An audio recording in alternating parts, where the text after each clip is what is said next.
Peuple de Dieu, shalom. C'est une grâce que Dieu nous a encore accordée ce matin d'être dans sa présence pour partager encore sa parole.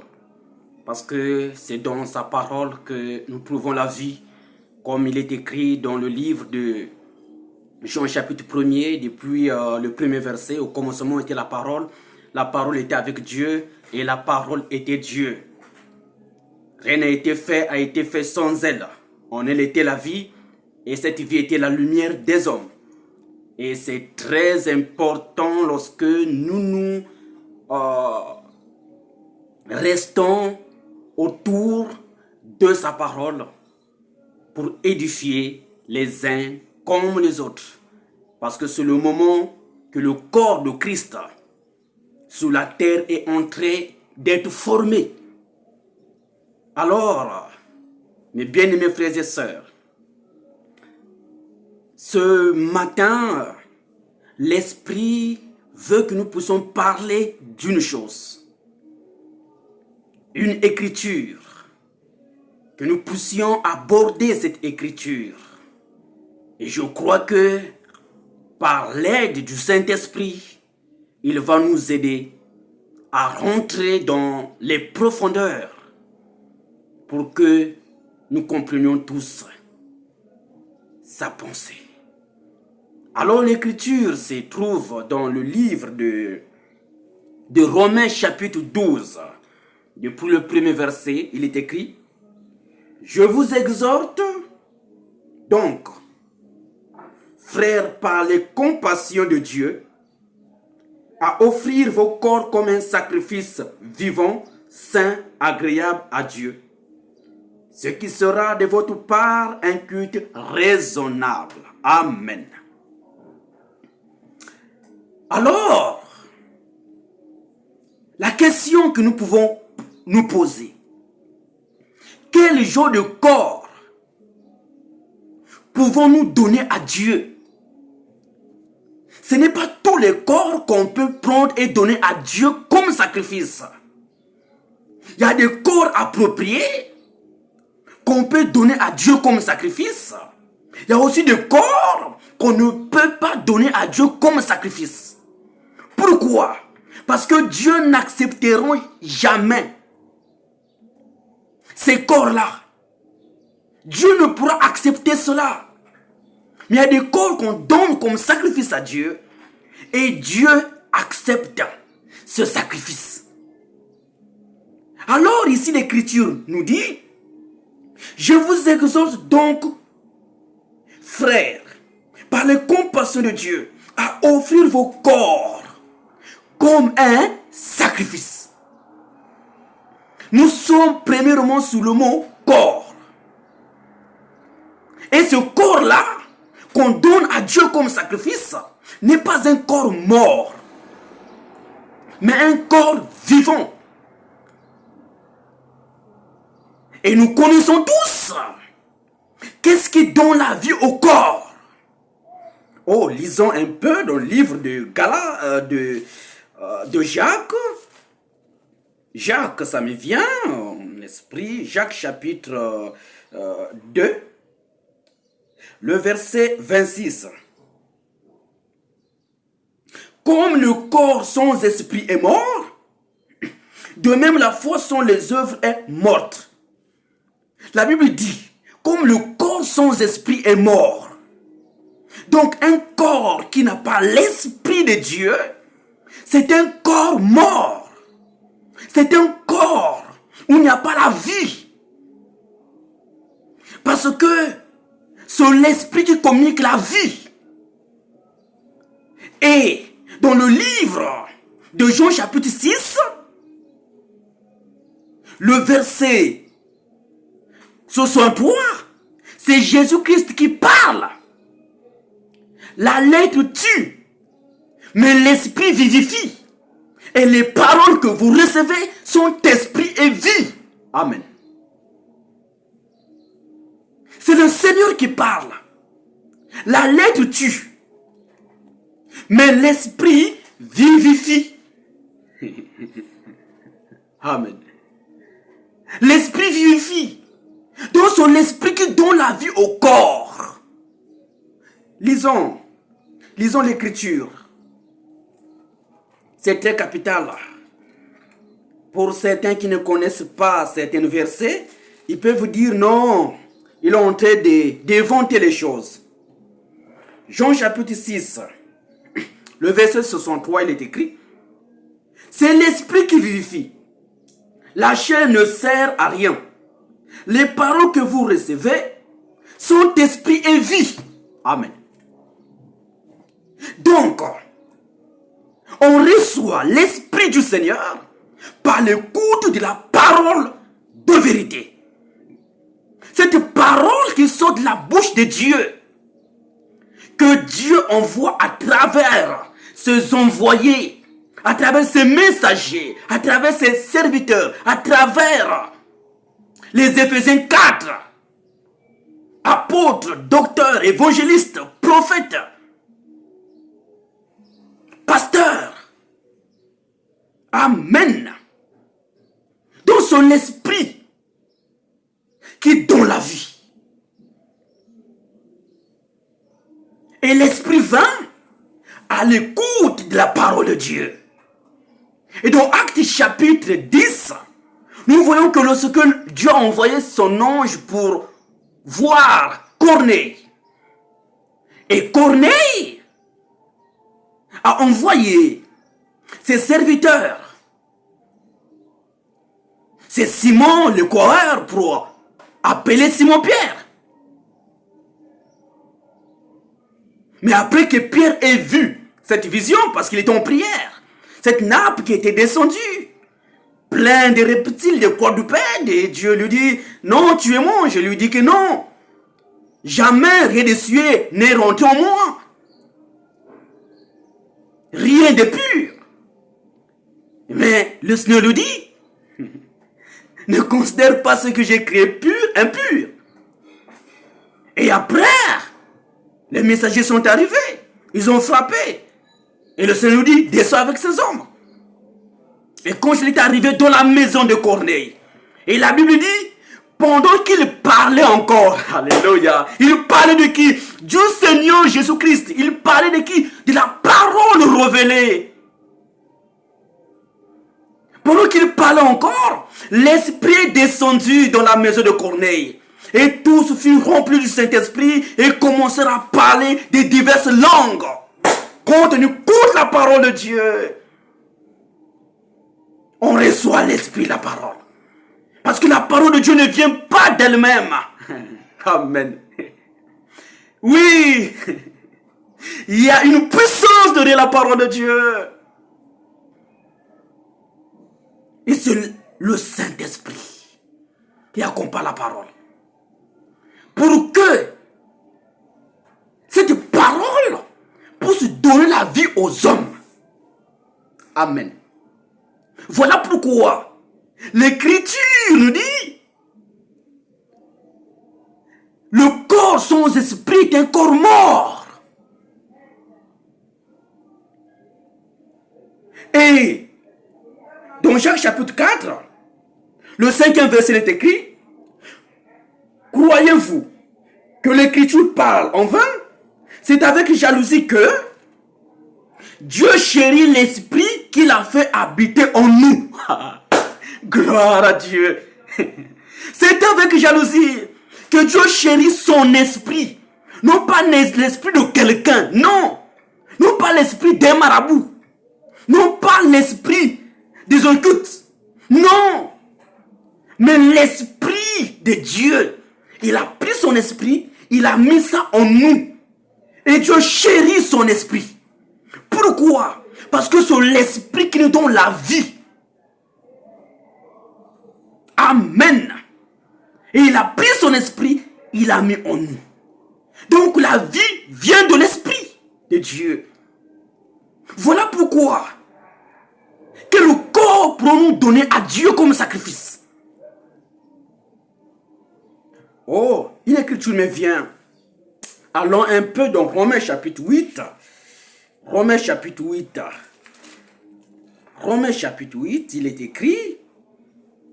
Oh, que Dieu soit béni. Alléluia. Romains chapitre 8. Commençons depuis le 9e verset, il est écrit. Pour vous, vous ne vivez pas selon la chair, mais selon l'esprit. Si du moins l'esprit de Dieu habite en vous. Si quelqu'un n'a pas l'esprit de Christ, il ne lui appartient pas.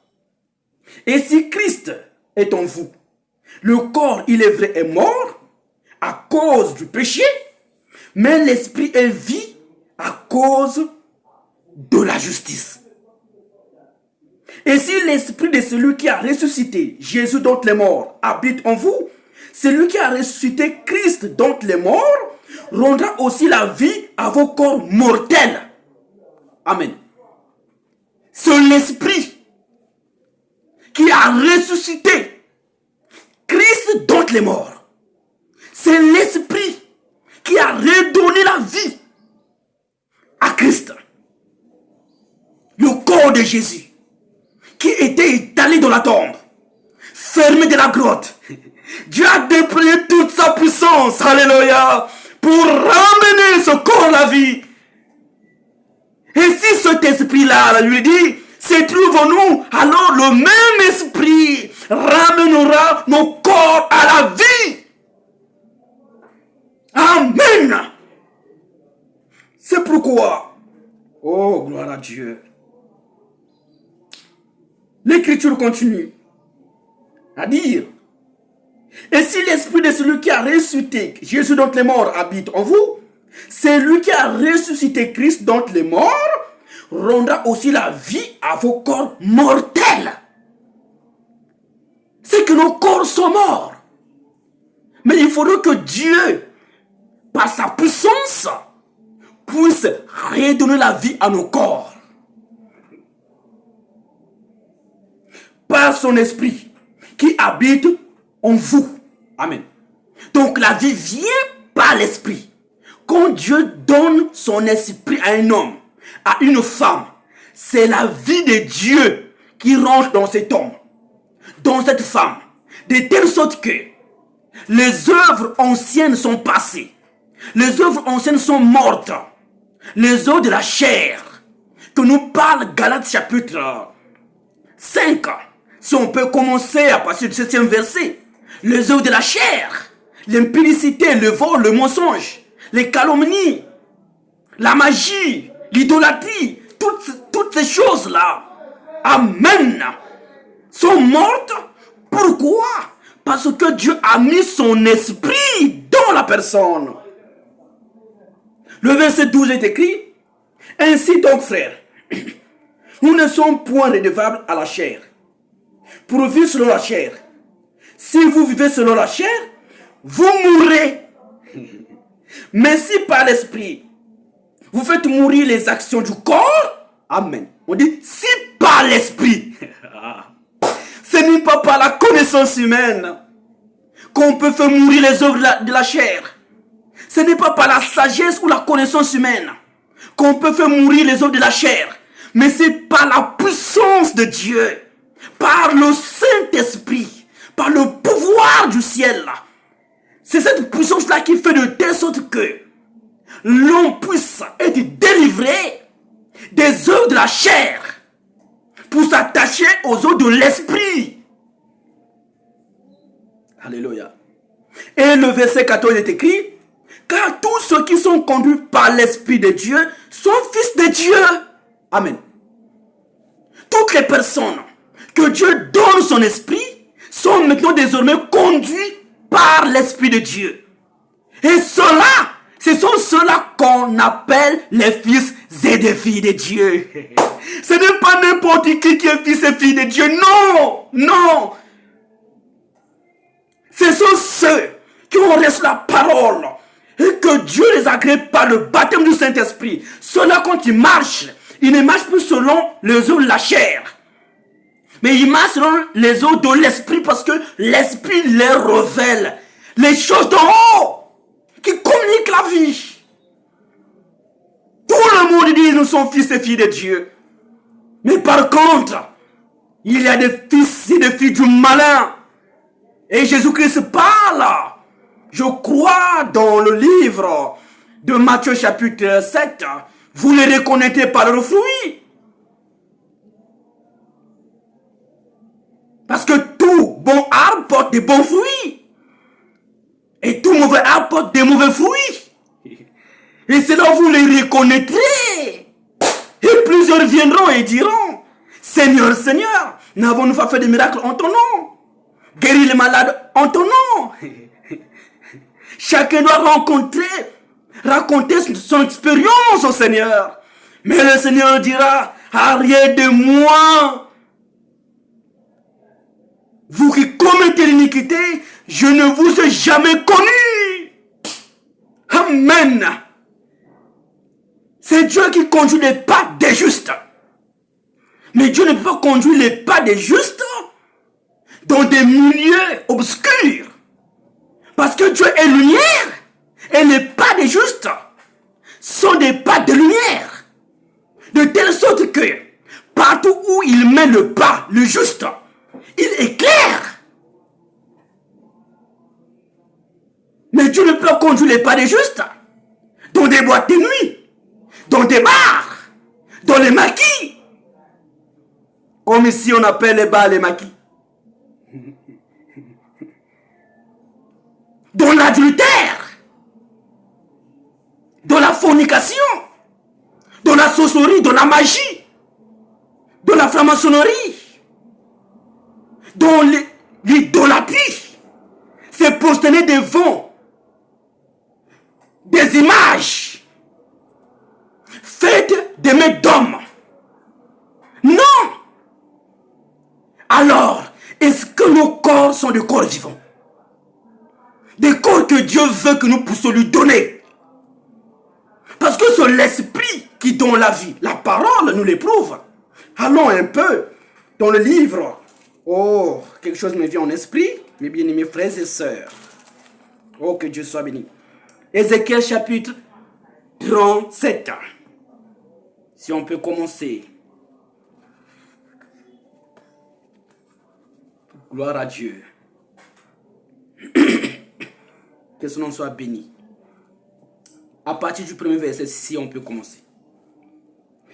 La main de l'Éternel fut sur moi. Et l'Éternel me transporta par son esprit. Et me déposa dans le milieu d'une vallée remplie d'ossements. Il me fit passer auprès d'eux. Tout autour, et voici, ils étaient fort nombreux à la surface de la vallée. Ils étaient complètement secs. Il me dit, fils de l'homme, ces os pourront-ils revivre? J'ai répondu, Seigneur éternel, tu le sais. Il me dit, prophétise sur ces os. Dis-leur ossements desséchés. Écoutez la parole de l'Éternel. Ainsi parle le Seigneur l'Éternel à ces os. Voici, je vais faire entrer en vous un esprit et vous vivrez. Amen. Il dit, moi l'Éternel, voici, je vais faire entrer l'esprit en vous et vous vivrez. Si l'esprit n'entre pas, il n'y aura pas la vie. Je vous donnerai des nerfs. Je ferai quoi sur vous de la chair? Je vous couvrirai de peau. Je mettrai en vous un esprit et vous vivrez. Et vous saurez que je suis l'Éternel. Alléluia. Gloire à Dieu. Je prophétisais selon l'ordre que j'avais reçu. Et comme je prophétisais, il y eut un bruit et voici, il se fit un mouvement et les os s'approchèrent les uns des autres.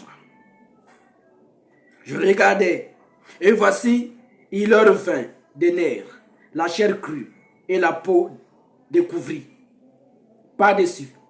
Mais il n'y avait point en eux d'esprit. Il me dit, prophétise et parle à l'esprit. Prophétise, fils de l'homme, et dis à l'esprit. Ainsi parle le Seigneur, alléluia, l'Éternel. Esprit vient des quatre vents, souffle sur ces morts, et qu'ils revivent. Je prophétisais selon l'ordre qu'il m'avait donné, et l'Esprit entra en eux, et ils reprirent vie. Et ils se terrent sur leurs pieds. C'était une armée nombreuse, très nombreuse. Amen. Pardonnez-moi. Ici, on nous parle de l'histoire d'Ézéchiel. Il fut ravi par l'Esprit du Seigneur. Et Dieu l'amena dans une vallée remplie d'ossements. Et Dieu lui pose la question. Est-ce que ces os-là peuvent-ils revivre? Il dit, l'Éternel, tu le sais. L'Éternel lui dit, parle. Il a parlé. Il a prononcé la parole. Parce que c'est la parole qui donne la forme. Nous connaissons que dans la Genèse, la terre était formée vide. Mais il a fallu que la parole sorte. Le logos qui donne la forme. Ainsi, quand il a parlé, alors les nerfs sont venus et c'était devenu des hommes normaux qui étaient là étalés, mais il n'y avait pas la vie. Il a fallu que Dieu lui dit, appelle maintenant l'esprit, prophétise, appelle l'esprit, que l'esprit vint et rentre en eux. Et lorsque Ézéchiel appela l'esprit, l'esprit est venu des quatre vents, est venu rentrer dans chaque être qui était là. Alors, la vie était rentrée. C'était une grande armée. Ils s'étaient sur leurs pieds. Ils pouvaient marcher. Ils pouvaient parler. Ils pouvaient faire tous les mouvements possibles. Parce que la vie était rentrée. Voilà pourquoi, lorsque le Saint-Esprit rentre dans un corps, ce corps-là ne peut pas être immobile, inerte. C'est un corps qui bouge. C'est un corps qui travaille. C'est un corps qui chante pour la gloire de Dieu. Un corps qui parle des merveilles de Dieu. Un corps qui joue même des instruments pour la gloire de Dieu. Un corps qui balaye l'église pour la gloire de Dieu. Un corps qui nettoie même les toilettes de l'église pour la gloire de Dieu. Un corps qui lave même les habits des saints et des saintes pour la gloire de Dieu. Un corps qui soutient l'œuvre de Dieu par ses dîmes, ses offrandes, par sa présence même dans l'église, par des prières pour l'église, pour que l'œuvre de Dieu avance. Oui, bien-aimés frères et sœurs, quand Dieu met son esprit dans l'homme, l'homme là devient occupé pour Dieu. L'homme là devient occupé pour Dieu. Amen. Les corps étaient formés, mais l'esprit n'était pas. Alors un peu, une écriture encore me vient, mes frères. On doit aller doucement pour comprendre ceci. Cela est très important. Pour moi-même, je me disais, on doit aller vite. Mais ce sont des choses importantes qui donnent la vie aux élus de Dieu. Genèse chapitre 2, le verset 7, il est écrit. L'Éternel Dieu forma l'homme de la poussière de la terre.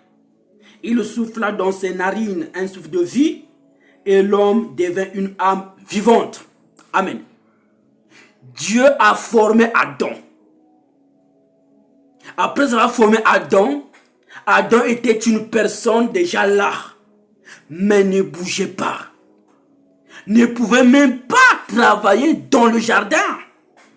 Parce qu'on ne peut pas placer dans un service une personne qui ne parle pas, qui ne bouge pas, une personne morte, non.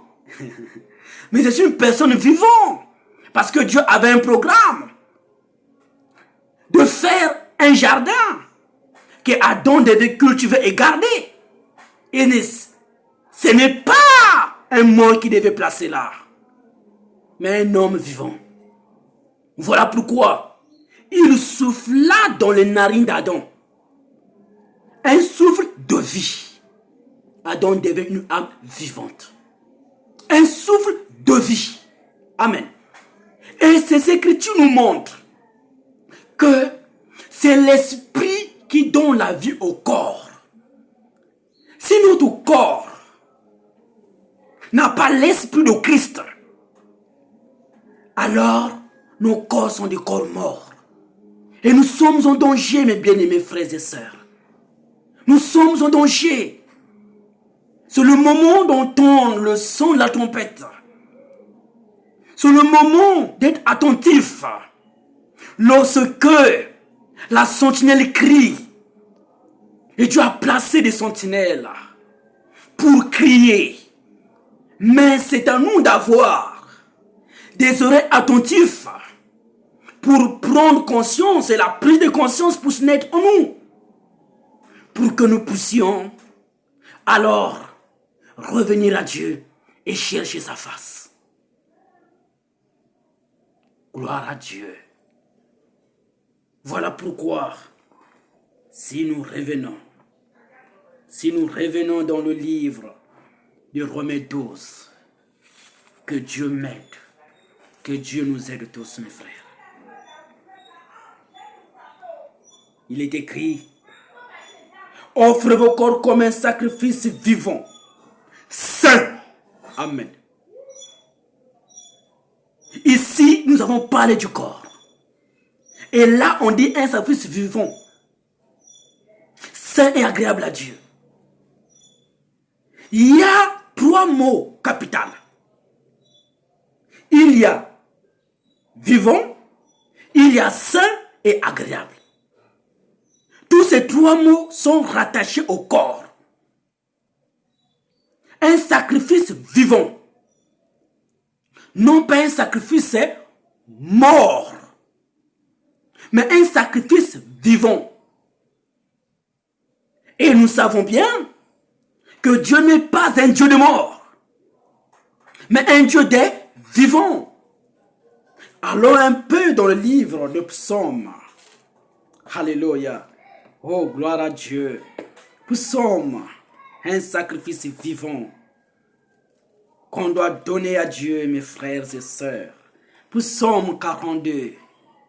Il est écrit dans sa parole, depuis le premier verset, mes frères. Comme une biche soupire après des courants d'eau, ainsi mon âme soupire après toi, ô Dieu. Mon âme a soif de Dieu, du Dieu vivant. Quand irai-je, paraîtrai-je devant la face de Dieu? Mes larmes sont ma nourriture jour et nuit, pendant qu'on me dit sans cesse, où est ton Dieu?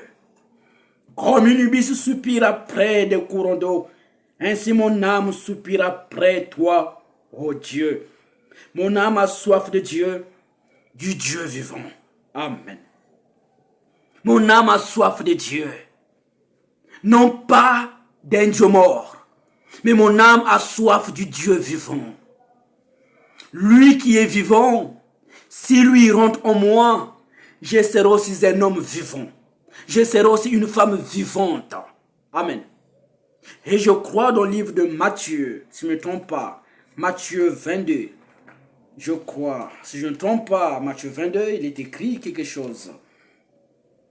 Matthieu 22, le verset 32, il est écrit, je suis le Dieu d'Abraham, le Dieu d'Isaac et le Dieu de Jacob. Dieu n'est pas le Dieu des morts, mais des vivants. Alléluia. Dieu n'est pas le Dieu des morts, mais des vivants. Amen. Toutes ces écritures, bien-aimés frères et sœurs, si l'Esprit nous donne ça, c'est pour que nous comprenions quelque chose à la fin, ou vers la fin. Dieu attire l'attention de nous tous. Il nous montre réellement sa nature. Il n'est pas un Dieu mort, un Dieu vivant. Et il veut aussi que ses enfants soient des enfants vivants. Il veut aussi que son église soit une église vivante. Amen. Voilà pourquoi dans le livre de Jérémie, je crois, chapitre 10, Jérémie chapitre 10, lisons quelque chose de très important. Le 10e verset, il est écrit, mais l'Éternel est Dieu en vérité. Alléluia, gloire à Dieu. Il est un Dieu vivant et un roi éternel. La terre tremble devant sa colère et les nations ne supportent pas sa fureur. Mais l'Éternel est Dieu en vérité. Il est un Dieu vivant, toujours. Un Dieu vivant. Non pas un Dieu mort, mais il est toujours un Dieu vivant. Amen.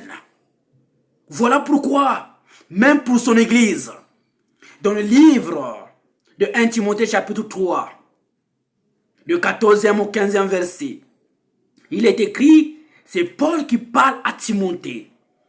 Si je tarde à venir, prends garde comment tu dois te conduire dans la maison de Dieu, qui est l'église du Dieu vivant, là où réside l'appui et la colonne de la vérité. Et dans le livre de 1 Pierre chapitre 2, à partir du 3e verset, il est écrit, si vous avez goûté que l'Éternel est bon, approchez-vous de lui, pierre vivante, rejetée par des hommes, mais précieuse et choisie devant Dieu. Amen. L'Écriture dit des pierres vivantes, non pas des pierres mortes. Alors, Dieu travaille avec des vivants, non pas avec des morts, mais avec des vivants, des corps vivants en esprit, des corps vivants dans la parole de Dieu, des corps vivants dans sa présence. Dieu travaille avec des vivants. Les Écritures viennent de nous montrer que Dieu travaille avec des vivants parce que lui-même, il est vivant. Il est mort, le Seigneur, et le 3e jour, il fut ressuscité. Il vit jusqu'aujourd'hui. Alors, mes bien-aimés frères et sœurs, il y a encore un mot. Il dit, offrez vos corps comme un sacrifice vivant, saint. Il y a encore un mot qui nous vient, la sainteté. Nous connaissons tous, la sainteté, c'est la nature de Dieu. Et Dieu veut que cette nature soit dans chaque humain. Voilà pourquoi il a parlé dans le livre de Joël. Je répandrai mon esprit sur toute chair. C'est son esprit à lui. Et dans Ézéchiel, même chapitre 36, le 26e verset, il dit, j'ôterai de votre corps le cœur de pierre. Je vous donnerai un cœur de chair, un cœur nouveau. Je vous donnerai un esprit nouveau et je prendrai de mon esprit. Je mettrai en vous une partie de lui, l'Éternel. Une partie de lui, Elohim. Il le prendra, il le mettra en nous pour que nous ayons la force de mettre en pratique sa parole. Amen. Comme le livre de Jacques chapitre 2 nous parle. Mettez en pratique la parole de Dieu. Ne vous abonnez pas à l'écouter simplement et à vous tromper par vos fausses raisonnements. Amen. La sainteté, c'est la nature de Dieu. Et Dieu veut que cela rentre en nous. Voilà pourquoi il dit, un corps saint, c'est un corps qui doit être un corps vivant, un corps qui vit.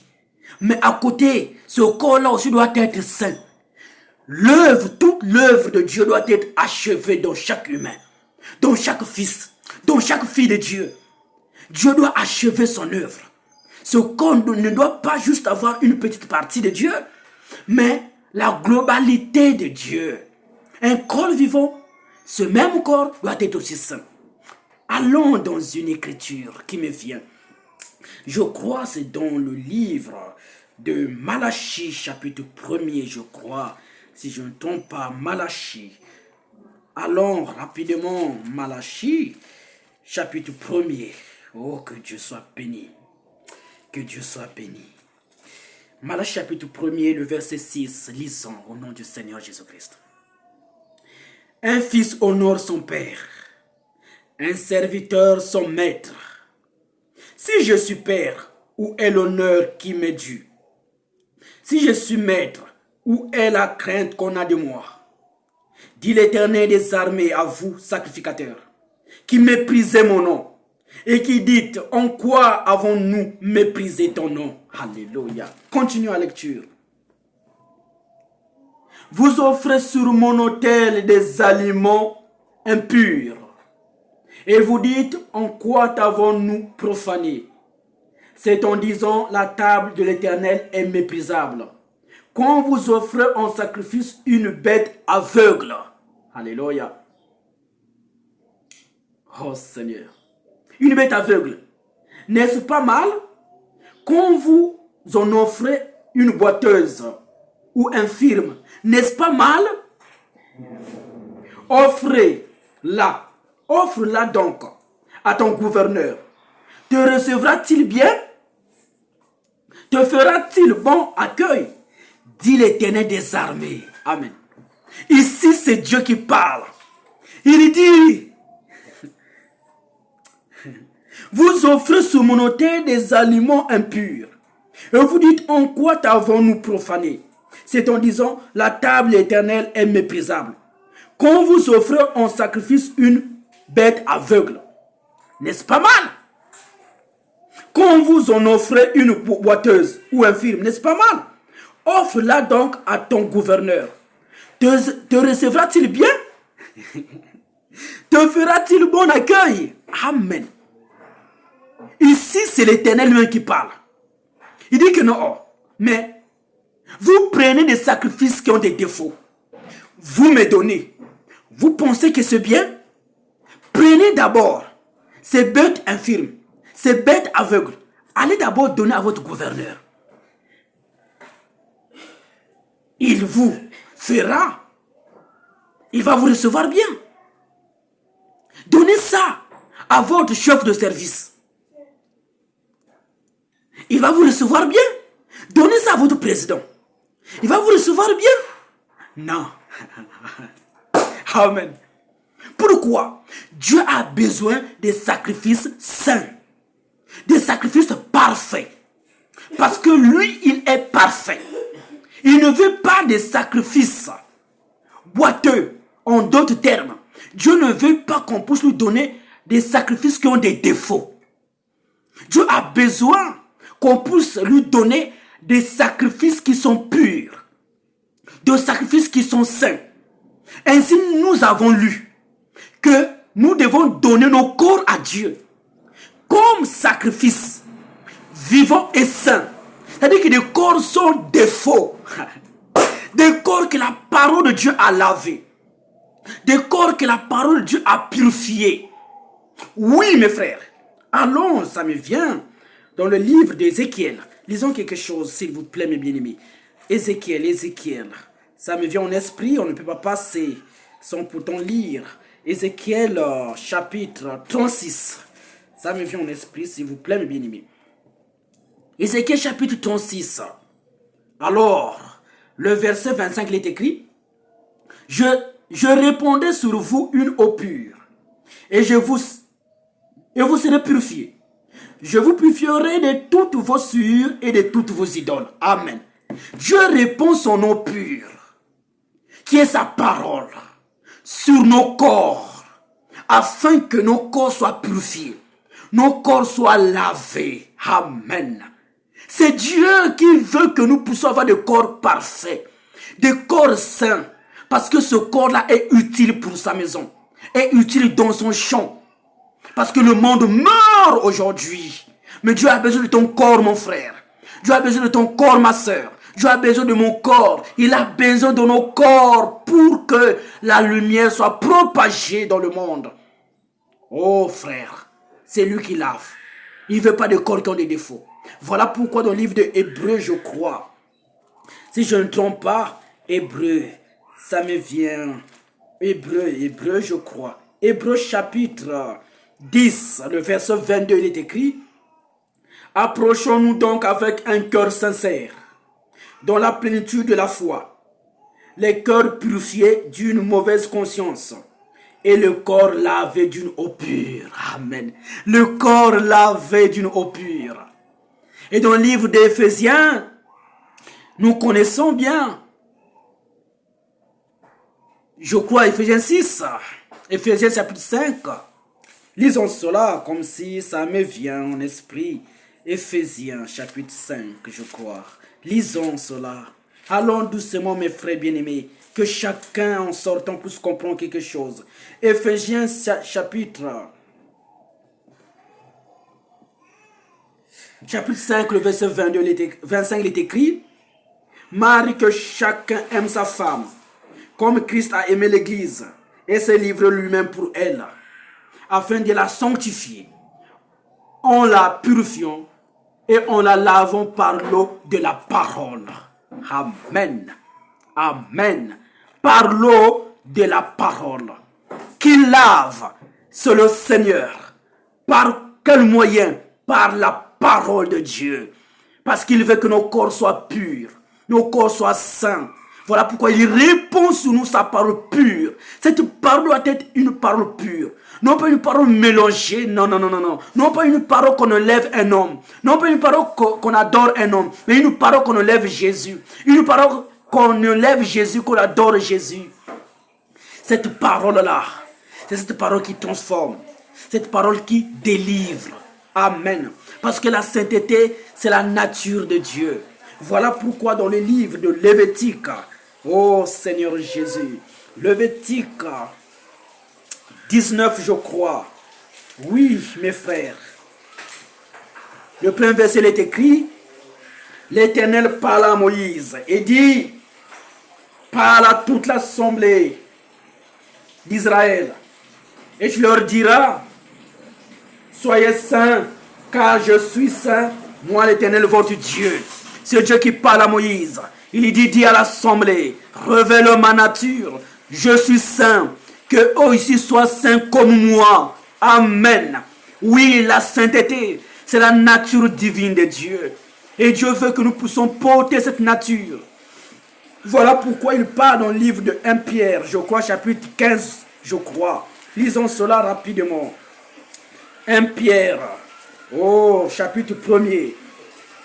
1 Pierre, chapitre 1er, le verset 15. Il est écrit: Mais puisque celui qui vous a appelé est saint, vous aussi soyez saints dans toute votre conduite.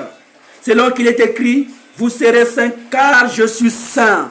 C'est la volonté parfaite de Dieu que nous puissions être saints dans toute notre conduite, dans toute notre vie, même dans le mariage. Gardez la sainteté.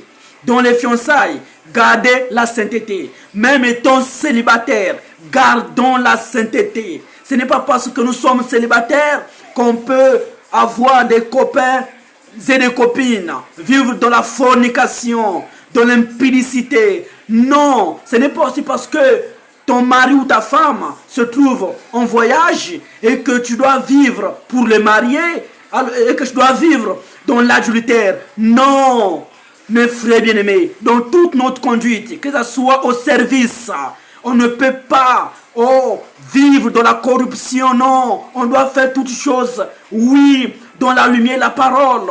Comme, Daniel à Babylone. Ce sont des païens, des Babyloniens qui ont rendu ce témoignage. On n'a trouvé rien de fraude, d'injustice en lui, même dans son travail. Daniel a gardé la sainteté. Il a gardé cette vie sainte, cette crainte de Dieu dans son cœur. Et nous avons vu ce que Dieu a fait avec lui. Parce qu'il est écrit: l'Éternel, il méprise ceux qui le méprisent. Il honore ceux qui l'honorent.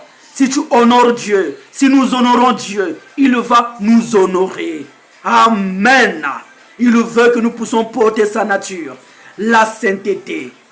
Deuxième mot, la sainteté. Voilà pourquoi, dans le livre de 1 Corinthiens, je crois, 1 Corinthiens chapitre 3, oh bien-aimés frères et sœurs, 1 Corinthiens chapitre 3, le verset 16, il est écrit: Ne savez-vous pas que vous êtes le temple de Dieu et que l'Esprit de Dieu habite en vous? Si quelqu'un détruit le temple de Dieu, Dieu le détruira, car le temple de Dieu est saint. Et c'est ce que vous êtes. Alléluia, que Dieu nous bénisse vraiment, que Dieu nous aide. Oui, nos corps est le temple de Dieu. Nos corps est la maison de Dieu. Et le temple de Dieu est saint. Et celui qui détruit le temple de Dieu, c'est-à-dire celui qui détruit son corps, par la vie du monde, par la vie de l'idolâtrie, par la vie de la sorcellerie, par la vie de la magie, oui, de la cupidité, par la vie de l'orgueil. Oui, mes bien-aimés, Dieu aussi les détruira, parce que le corps que Dieu nous a donné est un corps saint, et c'est ce que nous sommes. Nous sommes des hommes et des femmes saints. Oui, bien-aimés frères et sœurs, que nous puissions réellement voir et comprendre maintenant quel genre de corps je peux donner à Dieu comme sacrifice. Avec quel corps je peux louer Dieu à l'église. Avec quel corps je peux prêcher la parole de Dieu à l'église. Avec quel corps je peux jouer l'instrument à l'église. Avec quel corps je peux adorer Dieu. Avec quel corps je peux louer Dieu. Avec quel corps je peux tout faire pour la gloire de Dieu. Avec quel corps. Alléluia. Que cela vraiment, oh frères et sœurs, Dieu ne trompe pas. Tout ce qu'il dit, c'est la vérité. Un corps saint, non pas un corps mort. Ainsi, il y a quelque chose qui me vient en esprit. Un corps mort, c'est quel corps? Amen. Un corps mort, c'est un corps qui vit dans le péché. Un corps qui vit dans le péché, c'est un corps mort. Amen. Un corps qui vit dans la sainteté est un corps qui vit. Ainsi, le corps mort, c'est un corps qui vit dans le péché. Voilà pourquoi nous devons sortir du péché. Oh, l'Esprit m'amène une écriture. Peut-être, il y a certains qui peuvent dire non, ce qu'il dit, ça vient de lui-même, c'est du mensonge. Lisons, je crois, dans le livre d'Éphésiens, si je ne me trompe pas, Éphésiens chapitre 2, le premier verset il est écrit, vous étiez morts par vos offenses et par vos péchés. Amen. Nous étions morts par nos offenses et par nos péchés. Ainsi, le péché symbolise les ténèbres, l'obscurité. Et c'est la mort, mes frères bien-aimés. Oui, mes frères, le péché symbolise la mort. Le péché symbolise les ténèbres. Un homme qui vit dans le péché est un homme qui vit dans les ténèbres. Un homme qui vit dans le péché est un homme déjà mort. Souvenons-nous, je crois, dans le livre de Ésaïe 60, à partir du deuxième verset, il est écrit que les ténèbres couvrent les pays, l'obscurité sur le peuple. Mais sur toi, sa lumière arrive, sa lumière apparaît, sa gloire apparaît, pas pour tout le monde, mais pour toi qui as accepté la parole de Dieu, qui as accepté le Seigneur Jésus-Christ comme ton Seigneur, comme ton Sauveur, et tu veux donner ta vie à lui, alors pour toi là, alors le Seigneur viendra à ta rencontre, sa lumière viendra alors, et alors, oh, même des rois doivent marcher à la clarté de tes rayons. Oui mes frères bien-aimés, un corps mort est un corps qui vit dans le péché. Voilà pourquoi dans le livre de Romains chapitre 8, là-bas, on nous montre bien que lorsque le corps est mort, lisons cela, Romains chapitre 8, oh gloire à Dieu, Romains chapitre 8, revenons un peu comme si cela me vient en esprit, Romains chapitre 8, oh merci Seigneur mon Dieu, mon roi, Romains chapitre 8, oui mes frères bien-aimés, oh à partir du 9e verset est écrit, du 10e verset est écrit, et si Christ est en vous, le corps il est vrai est mort à cause du péché, mais l'esprit est vie à cause de la justice. Amen. Le corps est vrai, il est mort à cause du péché. Donc un corps mort est un corps qui vit dans le péché. Alors c'est le moment que nous devons maintenant reprendre la vie. La vie par l'Esprit du Seigneur. La vie par la présence de Dieu, la vie dans des prières, dans des méditations, de la parole de Dieu. Oui, mes frères bien-aimés, pour que nous sortons de la mort et que nous ayons la vie en Jésus-Christ. Voilà pourquoi il y a encore le dernier mot. Alléluia. Romains chapitre 12. Oh, pour terminer, il est écrit, offrez vos corps comme un sacrifice vivant, saint, agréable à Dieu. Le dernier mot, c'est agréable. Ce corps-là qui sert le Seigneur, dans la maison de Dieu, dans des rues, ou dans des maisons, ou partout, ou dans la forêt, dans des villages, dans des villes, dans des pays, ce corps-là doit être un corps vivant, un corps sain, un corps aussi agréable. Amen. Oui, frère, le mot agréable. Allons un peu. Je crois dans le livre d'Hébreux. Hébreux. Lisons quelque chose. Hébreux chapitre 11. Le verset 6, il est écrit: Or, sans la foi, il est impossible de lui être agréable, car il faut que celui qui s'approche de Dieu croit que Dieu existe et qu'il est le rémunérateur de ceux qui le cherchent. Amen. Sans la foi, il est impossible d'être agréable à Dieu. Donc, un corps agréable à Dieu, alors ce corps-là doit avoir la foi. Amen. Pour que ce sacrifice, le corps de l'homme qu'on donne à Dieu comme sacrifice, soit un sacrifice agréable, un corps agréable à Dieu. Le sacrifice doit être donné par la foi. Voilà pourquoi Abel, c'est par révélation, c'est-à-dire par la foi, qu'il donna ce sacrifice. Et son sacrifice fut accepté par Dieu et non pas celui de Caïn. Ainsi, mes bien-aimés frères et sœurs, nous devons donner nos corps comme un sacrifice vivant, sain, agréable à Dieu. Oui, mes frères bien-aimés, parce que je crois, oui, il est écrit que la foi vient de ce qu'on entend et ce qu'on entend vient de la parole de Christ. Oui, mes frères, il faudra que nous puissions écouter cette parole parfaite qui nous donne la foi vivante et que cette foi puisse nous rendre agréables à l'Éternel. Alors, l'écriture de Romains chapitre 12, du premier verset, oh, l'Esprit vient de nous faire comprendre cela. Alors, c'est à nous de prendre maintenant position. Est-ce que mon corps est agréable à Dieu? Est-ce que mon corps est vivant?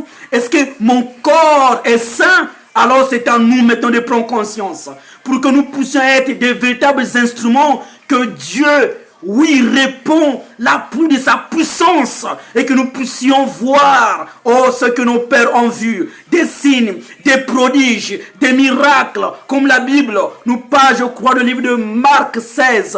Oui, mes bien, mes frères et sœurs, que le Seigneur les accompagnait et accomplissait tous ceux des signes et des miracles. Oui, frères bien-aimés, que toutes ces choses aussi nous accompagnent dans tout lieu. Que toutes ces choses nous accompagnent dans tout lieu. Mais en cela, ils ont offert leur corps comme sacrifice vivant, saint, agréable à Dieu. Pierre pouvait dire à Jésus: nous avons tout abandonné. Qu'attendons-nous de toi? Il y avait un sacrifice qu'ils avaient fait. Et nous aussi alors, nous avons des sacrifices à faire. On doit abandonner notre orgueil. On doit abandonner notre méchanceté. On doit abandonner la vie des calomnies, du mensonge, des rivalités, oh, des querelles, des jalousies. Oui, l'impudicité, la sorcellerie, la magie, les coutumes, les traditions. On doit abandonner à adorer des hommes, à adorer Branham, à adorer, oui, bien-aimé, le pape, à adorer Marie, à adorer Émile, à adorer Bouddha, à adorer des astres, les étoiles, la lune, le soleil, bien-aimé, ou bien un bois fait à l'image d'homme, ou d'une femme, ou d'un poisson, ou d'un reptile. Arrêtons ces choses. Dieu a besoin de nos corps, parce que nos corps là, Dieu a dit que son esprit, il a fait habiter son esprit dans ce corps. Dans Jacques chapitre 4, le 5e verset, il dit: c'est avec jalousie que Dieu a fait habiter son esprit en nous.